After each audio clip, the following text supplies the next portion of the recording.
মানিকগঞ্জে হাসপাতালের বেডেই বিয়ে, বর হাতে পায়ে ব্যান্ডেজ, মাথায় টোপর। বিয়ে মানে সাজানো মণ্ডপ, আলো ঝলমলে আয়োজন। এবার সেই ধারণা একেবারে ওলটপালট করে দিলেন আনন্দ সাহার অমৃতা সরকার। কারণ তাঁদের বিয়ে হলো হাসপাতালে। মোটরসাইকেল দুর্ঘটনায় গুরুতর আহত আনন্দ সাহা শয্যাশায়ী, 2 হাত আর 1 পায়ের হাড় ভাঙা, কোমরেও চোট। চিকিৎসকরা বলছেন 3 মাসের আগে বিছানা ছেড়ে ওঠা সম্ভব নয়, কিন্তু বিয়ের দিন আর সময় তো কাউকে মানে না। তাই পরিবারের সিদ্ধান্ত হাসপাতালের বেডেই হবে বিয়ে। ফলে কি হলো? হাতে পায়ে ব্যান্ডেজ, মাথায় টোপর, পরে বর হয়ে বেডে শুয়ে রইলেন আনন্দ। আর নববধূ অমৃতা পানপাতা দিয়ে মুখ ঢেকে প্রদক্ষিণ করলেন শয্যাশায়ী স্বামীকে।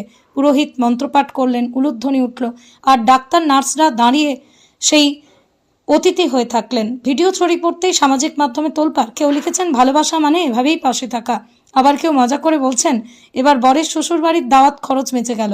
হাসপাতাল কর্তৃপক্ষ জানিয়েছে পরিবারের অনুরোধেই বিয়ের অনুমতি দেওয়া হয়।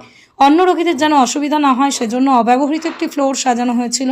সব মিলিয়ে মানিকগঞ্জবাসী পেল এক বিরল মজাদার অভিজ্ঞতা, যেখানে বিয়ে মানে শুধু ফুল আর আলো নয়, ব্যান্ডেজ আর প্লাস্টারও থাকতে পারে ভালোবাসার আসল রূপ।